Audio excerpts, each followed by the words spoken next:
No fue la copa de vino, ni el restaurante elegante, ni siquiera la celebración familiar lo que me hizo detener el aliento. Fue su voz, afilada como un cuchillo, cruzando la mesa con una frialdad que congeló la conversación. «No le sirvas más vino a ella», dijo mi cuñada, dirigiéndose al mesero sin mirarme. En ese instante supe que algo se rompía. No solo el momento, sino una línea invisible que ella acababa de cruzar con gusto. El mesero, un joven con manos temblorosas, me miró confundido. Yo también lo miré, sin saber qué decir. Toda la mesa enmudeció. Las risas se evaporaron. Diego, mi esposo, tardó 2 segundos exactos en responder, pero su voz fue serena, firme, sin levantar el tono. «Ella paga todo aquí». Sentí un escalofrío subir por mi espalda. No fue solo por la vergüenza o la tensión, sino por la certeza de que esa frase, dicha con tanto control, escondía más de lo que parecía. La copa seguía en mi mano, suspendida en el aire, como si necesitara permiso para volver a su lugar. «Ella paga todo aquí». ¿Eso era lo que definía mi derecho a beber? ¿Mi capacidad de aportar económicamente? ¿Mi rol como patrocinadora silenciosa de estas reuniones familiares que siempre terminaban mal? Sus ojos, los de mi cuñada, se clavaron en mí con una mezcla de desafío y desprecio. A su lado, su esposo fingía no haber escuchado nada. La suegra bajó la mirada hacia su plato. El suegro se llevó la servilleta a la boca, disimulando una sonrisa incómoda. Nadie dijo nada, nadie jamás decía nada. Fue entonces que entendí que esa noche no era una más, que esa frase, salida de su boca como quien lanza una piedra al agua, iba a marcar un antes y un después. No era la primera vez que me trataba con desprecio, pero sí fue la primera vez que lo hizo tan abiertamente, sin pudor, sin temor a las consecuencias. Y claro, todo el mundo esperaba que yo me callara, que siguiera jugando el papel de la nuera correcta, de la mujer que tuvo suerte de casarse con alguien como Diego. Pero esa noche, algo dentro de mí comenzó a resquebrajarse. Por si te preguntas cómo llegamos aquí, déjame contarte, pero antes de continuar, te invito a suscribirte al canal para que no te pierdas lo que viene. Porque lo que parecía una cena elegante fue en realidad el inicio de una guerra silenciosa que llevaba años gestándose. Yo solía pensar que el dinero traía poder, respeto, autonomía, que si pagabas la cuenta, también podías pagar el silencio, la paz. Pero lo que nadie te dice es que a veces cuando una mujer tiene dinero, el mundo se lo cobra con desprecio. Esa cena era para celebrar el cumpleaños del padre de Diego. Un restaurante en Polanco, reservado con días de anticipación. Un menú elegante, copas finas, platos que no necesitaban traducción pero sí costumbre. Yo había ofrecido pagar todo, como lo venía haciendo desde hacía meses. Ellos aceptaron, claro, siempre lo hacían, pero nunca sin dejar algún comentario disfrazado de chiste. «Uy, mira quién se volvió millonaria. Antes ni sabía cómo usar una copa de vino. ¿Y tú qué haces con tanto dinero? ¿Te lo gastas en zapatos?». Cosas así, pequeñas puñaladas que disfrazaban como bromas. Y Diego, mi Diego, siempre con esa sonrisa tibia, diciendo que no era para tanto, que no lo tomara personal. Pero esta vez no fue una broma, fue una orden, una humillación pública. Yo aún no había dicho una palabra. Mis labios se mantenían cerrados, pero en mi mente, un torbellino de pensamientos me empujaba a reaccionar. No sabía si debía agradecer la intervención de Diego o enojarme por la necesidad de su defensa. Porque al final, ¿qué había detrás de ese «ella paga todo aquí»? ¿Un acto de apoyo? ¿O una forma de recordarme que mi valor estaba en mi dinero? Sentí las miradas sobre mí esperando una reacción, pero no la di. Solo dejé la copa sobre la mesa, con delicadeza, y me acomodé el cabello detrás de la oreja. Sonreí como me habían enseñado desde niña. Sonríe y mantente erguida. No dejes que te vean caer. Pero algo había cambiado. Lo supe desde ese segundo en que ella abrió la boca para negarme una copa. Ya no era una cuestión de etiqueta, ni de familia, ni de normas no escritas. Era personal, muy personal. Y yo, que solía evitar el conflicto, decidí que esta vez no me iba a callar. No siempre tuve dinero, ni ropa de marca, ni una silla reservada en restaurantes caros. De hecho, crecí en una casa donde cada peso se estiraba como se podía, donde el lujo era tener el refrigerador lleno y el gas funcionando. Aprendí pronto a observar antes de hablar, a hacer práctica, a valorar lo que costaba esfuerzo. Mi madre decía que el respeto no se exige, se gana, y yo la escuchaba como se escucha a quien ha vivido más de lo que ha contado. Conocí a Diego en una conferencia. Él era ponente invitado. Yo había conseguido una entrada con descuento gracias a un contacto del trabajo. Lo vi hablando con soltura, seguro, elegante, con esa sonrisa que parece ensayada, pero seduce igual. Después de su charla, me acerqué a saludarlo. No por admiración, sino por genuina curiosidad. Me respondió con amabilidad, incluso con un toque de ternura, como si hubiera notado algo distinto en mí. Nos cruzamos un par de veces más antes de que me invitara a cenar. Y yo acepté, no por la cena, sino por él, porque detrás de esa fachada impecable había algo roto, algo que reconocí sin necesidad de palabras. Era hijo de una familia rica, sí, pero también era alguien que buscaba ser visto por lo que era y no por el apellido que llevaba. Las primeras citas fueron fáciles. Nos reíamos mucho, hablábamos de todo. Él me escuchaba, y yo, que no confiaba rápido, empecé a bajar la guardia. Cuando me presentó a su familia por primera vez, supe que el juego era otro. Me miraron con cortesía medida, con sonrisas que no llegaban a los ojos. Me preguntaron de dónde era, a qué me dedicaba, qué estudié, todo con el tono justo para que supiera que era una evaluación.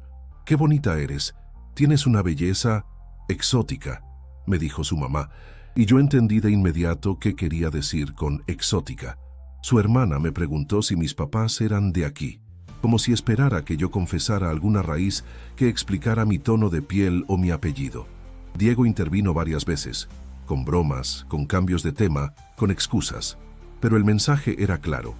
Yo no pertenecía a su mundo. Aún así, él insistía en que no importaba, que me amaba, que lo nuestro era diferente, que juntos podíamos con todo. Y yo, tonta y enamorada, decidí creerle. Cuando me propuso matrimonio, no dudé. Pensé que si dos personas se aman de verdad, el resto se acomoda, que la familia con el tiempo entendería, que los prejuicios se diluyen frente a la constancia. La boda fue discreta, por decisión mía. No quería una celebración donde me sintiera una invitada incómoda en mi propio día. Él estuvo de acuerdo. Pero aunque la ceremonia fue íntima, los comentarios de su familia no se hicieron esperar. «Esperemos que no se le suba», escuché a su tía decirle a alguien cuando pensaba que yo no escuchaba. Y yo, sonriendo, como me enseñaron, guardé ese comentario en mi memoria. Diego era diferente cuando estábamos solos.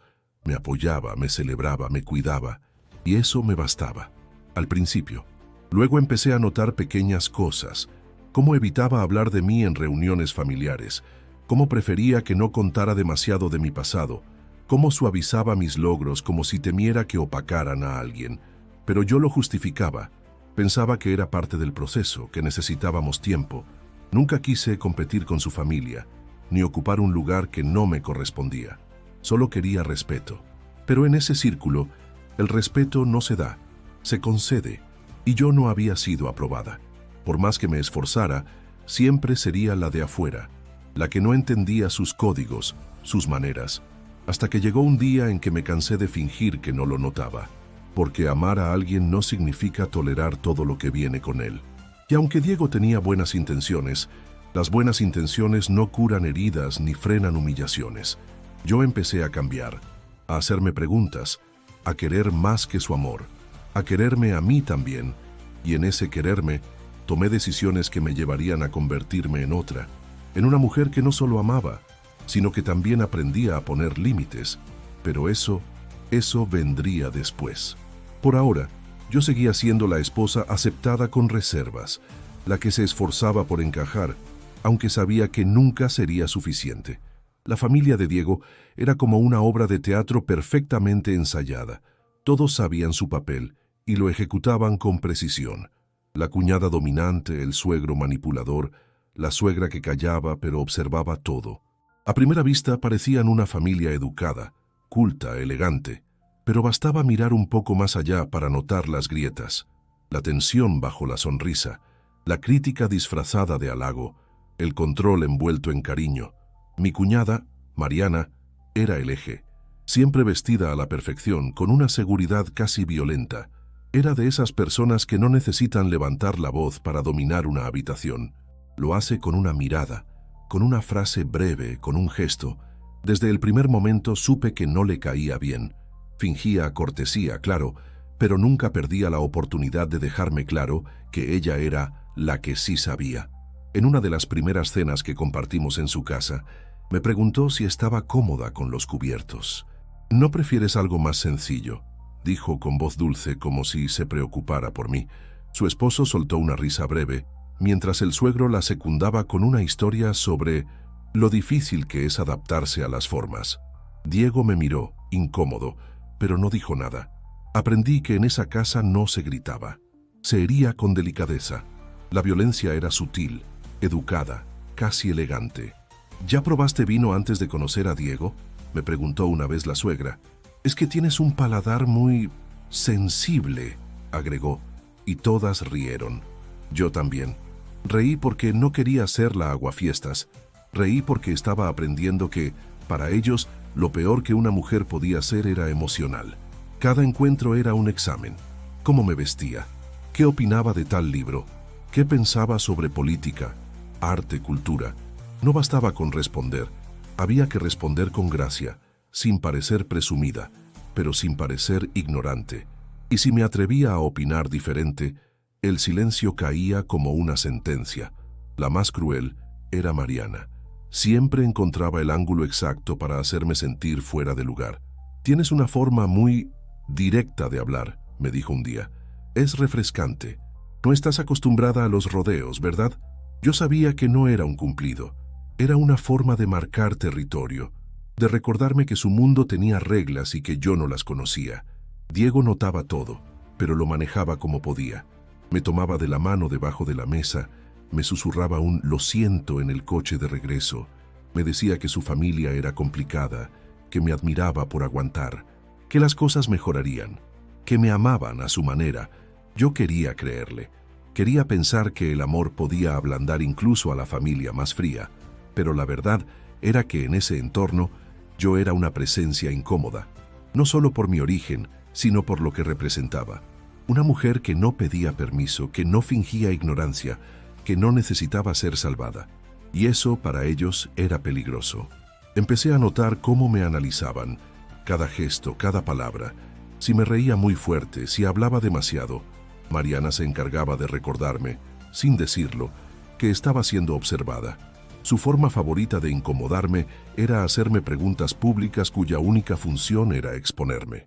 ¿Tú qué opinas de esa novela tan compleja de Borges? No sé si la hayas leído. ¿O tus papás están en el medio académico? Ah, pensé que sí, por cómo hablas. Yo respondía como podía, con dignidad, pero también con la herida creciendo adentro. No era solo lo que decían, era cómo lo decían. Era esa constante sensación de ser la nota disonante en una melodía vieja y cerrada. Y aún así, volvía. Volvía porque amaba a Diego, porque pensaba que era temporal, que era cuestión de tiempo, que si me esforzaba lo suficiente, terminarían por aceptarme, que si me mostraba amable, educada, generosa, todo cambiaría. Pero no cambiaba, porque no era yo, era lo que yo rompía en su mundo, el orden, la tradición, la idea de que el dinero daba derecho a dictar quién merece un lugar en la mesa. Pero entonces todavía creía que el amor lo arregla todo, que con paciencia, con ternura, con esfuerzo, podía torcer ese destino. Lo que no sabía era que, a veces, el amor también se cansa y empieza a transformarse en algo más difícil de reconocer. La necesidad te despierta, a veces suavemente, a veces con un golpe seco. En mi caso fue una mezcla de ambos. Me di cuenta de que no podía seguir dependiendo del cariño para sostener mi lugar en esa familia, ni del amor de Diego para justificar tantas humillaciones. Necesitaba algo mío, algo que no pudieran menospreciar, algo que me devolviera la voz que estaba empezando a perder. Mi trabajo siempre fue serio, aunque para ellos fuera solo un pasatiempo creativo. Había estudiado diseño y trabajado en empresas pequeñas, aprendiendo más de lo que decía mi currículum. Sabía manejar clientes difíciles, resolver problemas de último minuto, negociar sin ceder. Pero a los ojos de los demás, era apenas una diseñadora que hace cosas bonitas. Fue entonces cuando decidí emprender. No tenía capital, pero tenía ideas. Empecé con una pequeña línea de accesorios de cuero, hechos a mano, con detalles que hablaban de mi historia. Fuerza, elegancia sin pretensión, calidad sin alarde. Vendía por redes sociales. Luego abrí una tienda en línea. Hacía entregas yo misma. Atendía pedidos hasta la madrugada. Cada venta era un grito silencioso de independencia. La respuesta fue lenta al principio, pero luego empezó a crecer. Una influencer compró uno de mis bolsos, lo mostró, y eso disparó todo. Pedidos, entrevistas, colaboraciones. Pasé de pedir favores a recibir propuestas. Empecé a contratar gente, a delegar, a crecer de verdad. Diego me apoyaba, pero también empezaba a mirarme distinto, como si le costara entender en qué momento me volví tan autosuficiente, y yo me sentía bien. Por primera vez en mucho tiempo, respiraba sin miedo. No tenía que pedir permiso para comprar algo, no tenía que justificar cada gasto. Mi dinero era mío, mis logros eran míos, y aunque su familia seguía tratándome con condescendencia, ya no me dolía igual, porque ahora tenía algo que no podían quitarme ni minimizar. La primera vez que pagué una cena familiar fue casi accidental. Estábamos en un restaurante y el mesero trajo la cuenta. Diego buscaba su cartera, pero yo saqué mi tarjeta sin pensarlo. Nadie protestó. Hubo un breve silencio, pero luego continuaron como si nada.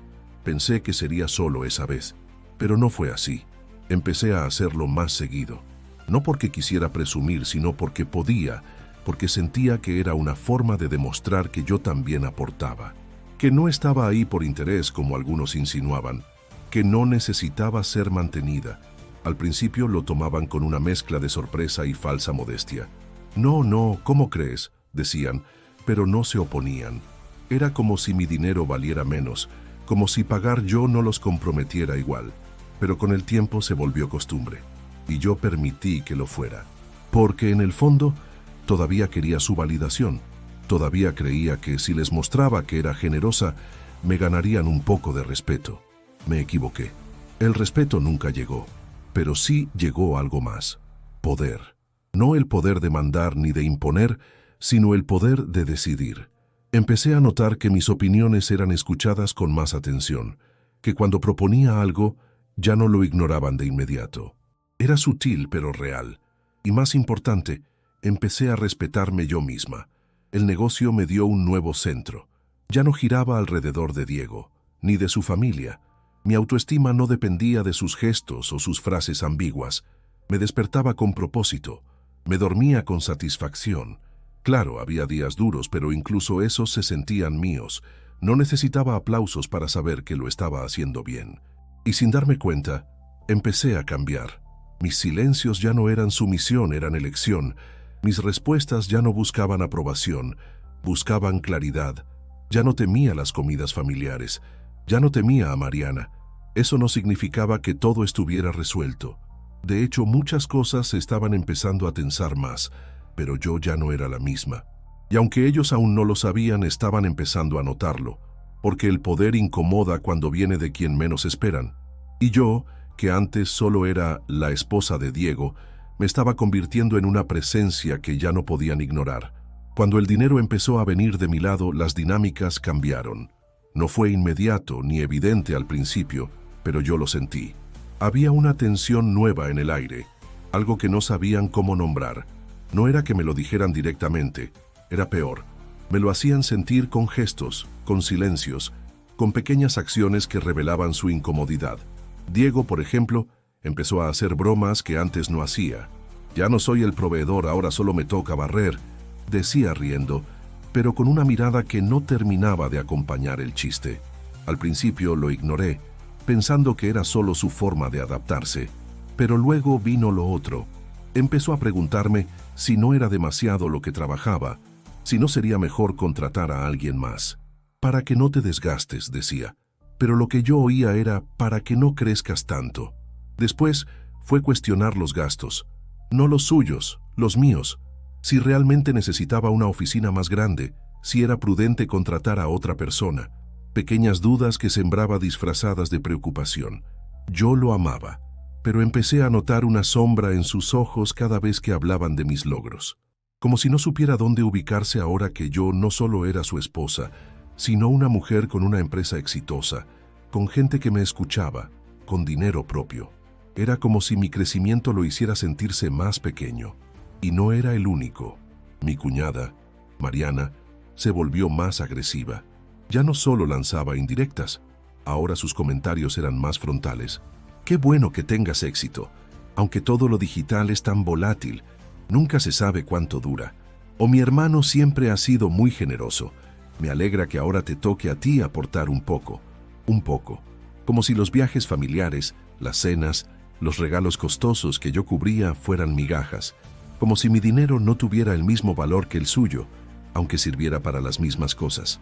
Una tarde, durante una comida en su casa, Mariana dejó caer una frase que todavía retumba en mi cabeza.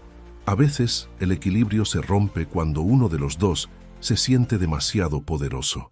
No dijo nombres, pero todos entendimos. Fue su forma de decirme que me estaba pasando de lista, que estaba olvidando mi lugar. Ese día no respondí. Solo apreté la mandíbula y seguí sonriendo. Pero por dentro, una parte de mí gritaba, porque sabía lo que venía. Querían que retrocediera, que dejara de pagar tanto, que fingiera necesitar de nuevo, para que ellos pudieran volver a sentirse superiores. Y fue Diego quien lo verbalizó una noche, después de una cena. A veces siento que te estás comiendo todo el espacio, dijo. Mi familia empieza a sentirse incómoda, como si ya no pertenecieran al mismo círculo. Lo miré en silencio, pensando en todo lo que yo había hecho para que esa familia me aceptara, todo lo que había aguantado, pensando que ahora, cuando por fin tenía algo de control, me pedían que lo soltara, que volviera a callar. ¿Y tú qué sientes?, le pregunté. Diego dudó. Siento que te estás volviendo más dura, que antes eras más suave. No le respondí de inmediato, porque sí, era verdad, me había vuelto más dura, pero no por maldad, sino por necesidad, porque ser suave en ese ambiente era sinónimo de ser aplastada, y yo me había cansado de eso. A partir de entonces empecé a medir cada palabra, cada gesto. Ya no solo me defendía, empezaba a prepararme, porque intuía que si seguía así, vendría un punto de quiebre, y cuando llegara tenía que estar lista, ya no para huir, sino para quedarme y responder, con firmeza, con claridad, con todo lo que había aprendido en el camino. Todavía no sabía cuándo sería, pero sabía que vendría, porque el poder, cuando cambia de manos, siempre provoca ruido, y yo ya no estaba dispuesta a devolverlo. El cumpleaños del padre de Diego era siempre un evento serio, no por cariño, sino por estatus. Era la ocasión perfecta para exhibir logros, relojes caros, nuevas inversiones y, por supuesto, la unidad familiar que tanto presumían. Esa vez, eligieron un restaurante elegante en el corazón de Ciudad de México. Yo confirmé la reserva, pagué el menú por adelantado y elegí un vino de buena cepa para el brindis. Nadie lo pidió. Lo hice porque quise, o al menos eso me repetí. Desde que llegamos, noté las miradas. Mi vestido era sobrio pero fino. Sabía que me escanearían de pies a cabeza. Mariana llegó tarde, como siempre, con su aire de superioridad envuelto en perfume importado. Me saludó con un beso en la mejilla y un comentario sutil. «Qué guapa, ese tono te queda atrevido». Sonreí sin contestar. Ya no mordía cada anzuelo. Durante la cena, todo transcurrió con la habitual superficialidad. Temas de negocios, política ligera, bromas privadas entre ellos. Yo intervenía lo justo. No buscaba protagonismo, pero tampoco me escondía. Diego estaba tranquilo, aunque a ratos lo veía revisando el celular, como si quisiera evadirse del ambiente. Cuando llegó el momento del postre, el mesero trajo la cuenta discretamente. Yo ya lo sabía. Me levanté, me acerqué y firmé sin hacer alarde. Al volver a la mesa, noté cómo Mariana alzó una ceja. «Gracias, muy amable», dijo, con una sonrisa que más bien parecía un escudo. Nadie más dijo nada, ni un agradecimiento claro, solo el silencio, esa forma elegante de tragar la vergüenza sin mostrarla. Fue entonces cuando el vino volvió a ser protagonista. El mesero vino a servirme una copa más y Mariana habló, otra vez con ese tono educado que corta como vidrio. Creo que ella ya ha tenido suficiente. No lo gritó, no hizo un escándalo, solo lo dijo. Lo dijo sabiendo lo que hacía. El mesero se quedó quieto. Yo también. Nadie sabía si había sido una broma, una orden o una provocación. Diego reaccionó con calma, como ya lo había hecho antes, pero esta vez su voz tuvo un filo distinto. Ella paga todo aquí. Las palabras flotaron en el aire. Mariana no respondió, pero sus ojos, esos ojos afilados, dijeron todo. Había perdido una batalla, una pequeña pero significativa, porque no esperaba que él interviniera así, no por mí, no tan directo. El resto de la noche fue una mascarada, sonrisas forzadas, despedidas cordiales, falsas promesas de volver a vernos pronto, pero el veneno ya estaba echado, no en la copa, sino en las palabras. En el coche de regreso a casa, Diego no dijo nada por un rato. Manejaba con las manos tensas, la mandíbula apretada. Yo tampoco hablé, no porque no tuviera nada que decir, sino porque sabía que lo que había pasado esa noche iba más allá de un simple comentario. Finalmente, él habló. No me gusta cómo te trata Mariana. Lo miré sorprendida por la sinceridad. ¿Y entonces por qué nunca le dices nada antes de que pase? No respondió de inmediato. Solo apretó más fuerte el volante, porque si lo hago se rompe todo. Y ahí estaba el problema. Nadie quería que se rompiera nada. Todos preferían sostener la apariencia, aunque por dentro todo crujiera.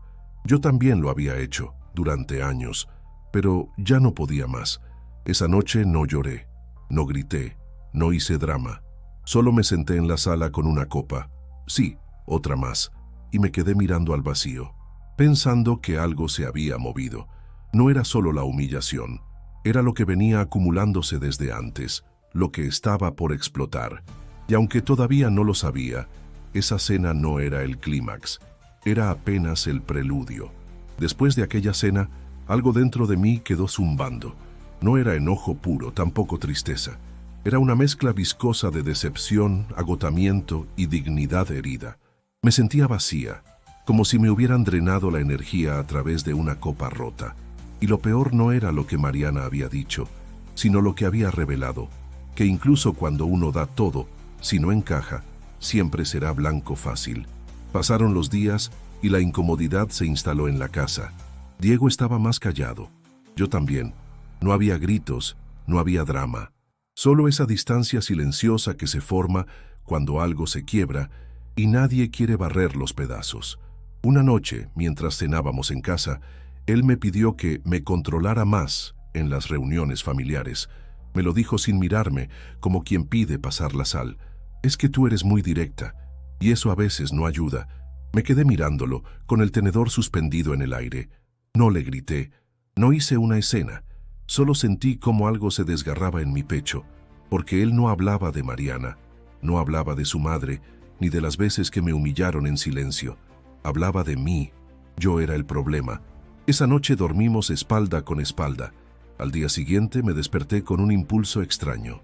Fui a mi closet, tomé una libreta vieja y empecé a escribir. No era una carta ni un plan. Era una lista de cosas que había aguantado, una por una, desde la primera vez que Mariana me corrigió en público hasta la más reciente orden de no tomar vino. Mientras escribía, me dolía el pecho, pero también me sentía más liviana. Era como escupir veneno que había tragado por años. Y en medio de todo eso me vino una imagen.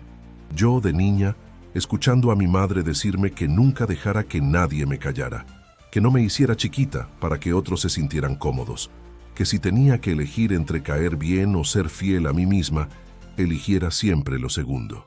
Esa memoria me sacudió. Volví a mirar mi lista. Había más de 30 cosas. 30 veces en que me habían hecho sentir menos, y yo había callado. 30 silencios que se me habían ido acumulando en el cuerpo como piedras. Decidí que ya no más. No tenía aún un plan claro, pero sabía que, la próxima vez, no me iba a quedar callada. No gritaría, no haría un escándalo, no perdería la compostura, pero hablaría, con firmeza, con calma, con esa claridad que nace cuando uno ya no tiene miedo de perder, porque se ha dado cuenta de que lo que más teme perder ya se ha ido hace rato. Empecé a ensayar respuestas en mi cabeza. Pensé en Mariana y en lo que probablemente diría la próxima vez, en cómo lanzaría otro de sus comentarios disfrazados y en cómo yo le contestaría sin rebajarme, sin jugar su juego, pero también sin rendirme. Quería decirle que yo no estaba ahí por caridad, que no necesitaba que me aceptaran como si me estuvieran haciendo un favor, que yo había construido mi lugar con trabajo, con sacrificio, y que no iba a permitir que nadie lo desvalorizara con una sonrisa falsa. Quería decirle que el respeto no se negocia, que no se suplica, que se exige con la forma en que uno se planta frente a la vida, y que si su mundo no tenía espacio para una mujer que no se agacha, entonces ese no era mi mundo. Ese pensamiento me dio fuerza. En los días siguientes me dediqué a mí, a mi negocio, a mis amistades reales, a reencontrarme con esa parte de mí que había dejado dormida. Empecé a salir sola, a disfrutar espacios sin sentir culpa. Recuperé pequeñas cosas que me daban alegría y que había dejado de lado por intentar agradar, y sin darme cuenta, empecé a volver a mí, a la mujer que se prometió nunca ser sombra de nadie, que entendió que el amor sin respeto es solo dependencia adornada. Ya no estaba esperando que Diego hablara por mí, ya no necesitaba que alguien más me defendiera. La próxima vez lo haría yo, porque la que tiene que poner el límite soy yo, y ya era hora. La invitación llegó por mensaje. Una comida casual en casa de los suegros, como si nada hubiera pasado, como si la última cena no hubiese dejado marcas. Mariana se encargó de organizar todo. «Estaremos todos», escribió, y no supe si era una advertencia o un intento de control. Aún así, acepté. No porque quisiera verles, sino porque necesitaba cerrar un ciclo. Yo ya no iba como antes. Desde que llegamos, el ambiente fue espeso. Las sonrisas eran tan forzadas que dolían. Mariana me saludó con su falsa calidez habitual. «Qué gusto verte, estás radiante», dijo. Yo asentí sin agradecer. No fingí, no suavicé. Me senté con elegancia, pero con firmeza. Y desde ahí supe que ella también lo sintió. Durante la comida todo fue normal en la superficie. Conversaciones sobre viajes, política, negocios. Pero en cada pausa, en cada mirada, yo sentía que algo se cosía debajo. Y no me equivoqué. Bastó una provocación mínima para que el teatro comenzara. Estábamos hablando sobre inversión. Yo comenté una decisión que había tomado recientemente en mi empresa. Una negociación con proveedores internacionales. Nada extraordinario. Pero Mariana levantó la ceja y soltó su golpe con la suavidad de una serpiente. ¡Qué interesante! Aunque hay decisiones que requieren experiencia, no solo entusiasmo. Me giré hacia ella. La mesa se silenció. Todos sabían lo que había hecho. Ya no era una broma, era un ataque claro y yo respondí. «Qué bueno que lo menciones, Mariana, porque para tomar decisiones con experiencia hay que tener más que apellido. Hay que trabajar, arriesgar, equivocarse y aprender, justo como he hecho yo». Hubo un segundo de absoluto silencio. Luego su esposo fingió toser. Mi suegra bajó la mirada. Diego me miró con una mezcla de orgullo y nerviosismo. Mariana no respondió de inmediato, pero en su rostro apareció algo que nunca antes le había visto. Descoloque, porque no esperaba que le hablara así, porque toda su vida había estado acostumbrada a que todos aceptaran su veneno como elegancia. Solo lo digo porque te veo tan acelerada últimamente, y la familia también nota cuando alguien quiere imponer su forma de hacer las cosas. Sonreí, una sonrisa firme pero serena. Yo no impongo nada, solo participo, igual que todos, solo que ahora no me callo. Mariana cruzó los brazos, incómoda. Intentó cambiar de tema, pero ya no era posible. La tensión se había instalado con fuerza, y por primera vez no era yo la que tenía que justificar su presencia. Diego habló entonces como para calmar las aguas. «Todos aquí tenemos diferentes formas de ver las cosas. Lo importante es que nos respetemos». Yo lo miré. Su voz era conciliadora, pero no débil. Había en él una señal mínima de respaldo, y aunque no era todo lo que necesitaba, era algo. A partir de ese momento, la mesa se volvió otra cosa. El tono cambió. Ya no era la nuera que debía adaptarse. Era alguien con voz, alguien que marcaba límites. No gritaba, no hacía escándalos, pero ya no permitía ser tratada como inferior. Las conversaciones continuaron, pero nadie volvió a interrumpirme con condescendencia. Nadie me cuestionó con sorna. Incluso mi suegro, que solía ignorarme, me hizo una pregunta directa sobre mi empresa, con un tono que por primera vez no sonó burlón. Al salir de la casa, Diego y yo caminamos juntos hasta el coche. No hablamos de inmediato, pero en el silencio había algo distinto, algo que nunca había estado allí antes. Respeto. Antes de subir, él se detuvo. «Hoy estuviste fuerte, clara, ¿y eso es bueno o malo?», pregunté sin sarcasmo. «Es lo que necesitabas ser», respondió. Y en ese momento supe que algo había cambiado. No solo en ellos, sino en mí. Porque ese día no fui solo esposa, ni invitada, ni nuera. Fui yo, con toda mi historia, con todo lo que me había callado, con todo lo que había aprendido. Y ya no tenía miedo. Después de aquella comida sentí una calma extraña. No era alegría, tampoco triunfo. Era como si por fin hubiera soltado algo que llevaba cargando durante años. Pero con la calma vino también la duda. No por lo que dije, sino por lo que vino después. Diego estuvo más callado esa noche. No discutimos, no hubo tensión explícita, pero yo conocía bien su silencio. Era el mismo de cuando algo le incomodaba y no quería enfrentarlo. Al día siguiente, mientras tomábamos café, le pregunté directamente: «¿Te molestó cómo le hablé a tu hermana?». Él bajó la taza, respiró hondo. «No me molestó lo que dijiste, me dolió la forma». «¿La forma?», repetí sorprendida. «Sí, fue firme, sí, pero también fue duro, y todos lo sintieron».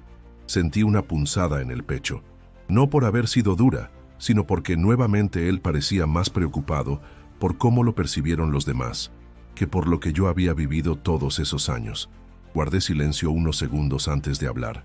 «¿Y tú sentiste alguna vez todo lo que yo tragué para no incomodar? ¿Te diste cuenta de lo que costaba cada silencio mío, cada sonrisa fingida mientras me humillaban en voz baja?». Diego me miró con ojos tristes. No contestó de inmediato. Luego bajó la mirada. «No lo entendí del todo, hasta ahora». Esa frase me atravesó. ¿Hasta ahora? Sí.